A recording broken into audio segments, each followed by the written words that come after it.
Vamos a ver el concepto de interfaces en Java como un elemento de la estructura del lenguaje, no de interfaces gráficas. Comencemos. Primero, recordar que la herencia en Java tiene aspectos positivos.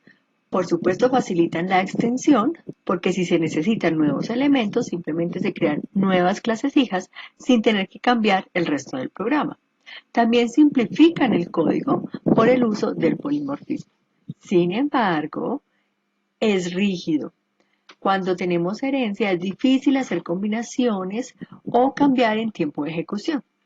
Y también puede incrementar la complejidad de cada clase hija por todos los elementos que hereda de la clase padre, muchos de los cuales no se utilizan.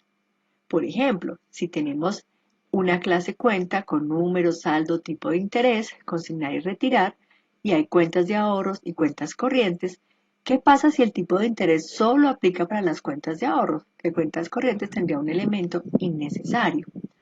O si tenemos que ahora queremos un nuevo elemento en el banco, un plan de ahorro, en el que se pueda consignar, pero no retirar. No sería bueno que heredara de cuenta porque tiene muchos elementos que no aplicarían. Entonces, aparece el concepto de interfaces. Una interfaz en Java define un comportamiento. Es decir, internamente solo tiene un conjunto de métodos. No tienen atributos ni métodos con cuerpo, porque los métodos que define son abstractos. Este elemento de programación en Java entonces es mucho más pequeño que una clase. No tiene nada de estructura, sino simplemente una lista de métodos abstractos que corresponden a un comportamiento que alguien luego va a usar o a implementar. Las interfaces representan, por lo tanto, como un contrato, es decir, definen qué cosas deben hacerse, pero no cómo se debe hacer. Luego va a haber unas clases que van a poder cumplir con ese contrato estableciendo el cómo.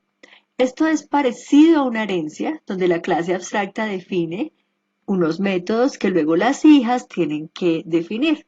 ¿Cómo se representa una interfaz en diagramas de clase? Hay dos posibilidades, con un rectángulo con dos partes parecido a una clase, pero el nombre va precedido de este estereotipo, interface, y tiene en el segundo compartimiento las operaciones. O la otra posibilidad es que sea un círculo, con el nombre de la interfaz en la parte inferior y opcionalmente las operaciones. Por ejemplo, tenemos una interfaz y alquilable que tiene dos métodos, obtener el valor del alquiler mensual y alquilar por unos meses. Noten que empieza con i, aunque no es obligatorio, es una convención para saber que no es una clase sino una interfaz. La otra forma de representar esto mismo es con este círculo de manera icónica. Esto en código se ve de esta manera. Public Interface, no class, porque es un elemento diferente en Java. Public Interface, el nombre, y aquí internamente los dos métodos. El primero que es Public Abstract Double, valor alquiler mensual. Noten que todos los métodos de las interfaces son públicos y abstractos, incluso si no ponemos el public y el abstract. Por ejemplo, este método, boolean alquilar, que recibe los meses, así no se diga, es público y abstracto, por estar en una interfaz.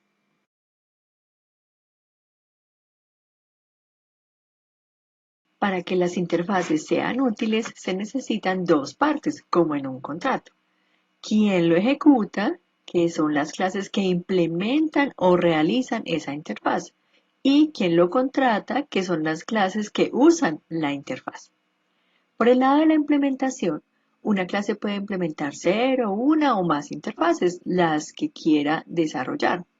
Y una clase que implementa una interfaz se compromete a definir todos los métodos que hay en la interfaz.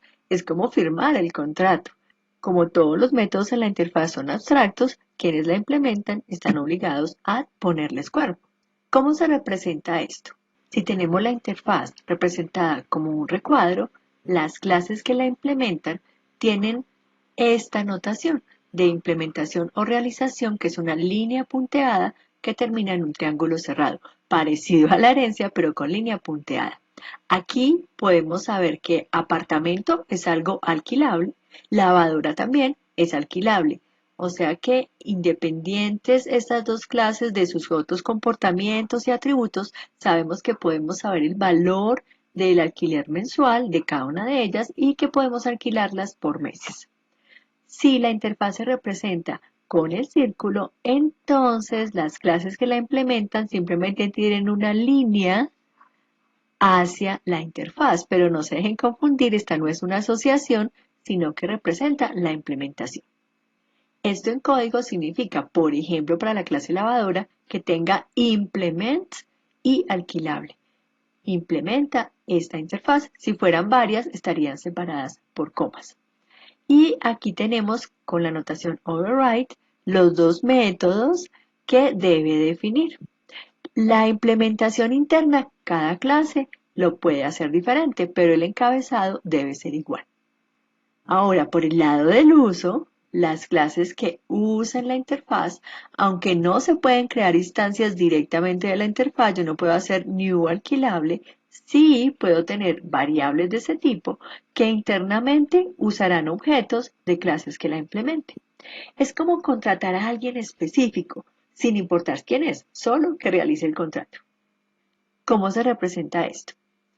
Cuando es una asociación, tenemos la interfaz, la clase que la usa, por ejemplo, control alquileres, tiene su notación normal de asociación, puede tener multiplicidad, nombre, etc. Cuando es una dependencia, tendremos la interfaz, la clase y en este caso la dependencia, que es una línea punteada. Cuando la notación de la interfaz es con círculo, aquí se vuelve interesante porque se representa como con un conector. Este conector, tampoco se deben confundir con la asociación, representa una dependencia, es decir, que controla alquileres, usa temporalmente algún objeto de esta clase. No lo tiene como atributo, sino que lo usa dentro de un método como parámetro o variable local. Esto en código lo podemos ver que la clase controla alquileres internamente en algún método. Miren que recibe como parámetro algo que es alquilable. Él con ese objeto ya puede obtener un valor, hacer unos cálculos o lo que necesite. Algunas ventajas de las interfaces. Son totalmente flexibles. Son independientes de la herencia, no crean estructuras rígidas ni extensas, sino que cada clase implementa o usa las que sean necesarias. Permite separar claramente la implementación, es decir, el cómo, de la funcionalidad deseada, el qué. La interfaz define el qué y otras clases hacen el desarrollo.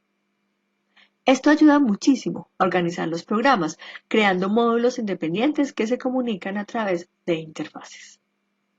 Con esto, mira si ya puedes resolver estas preguntas que dan cierre a esta introducción a interfaces.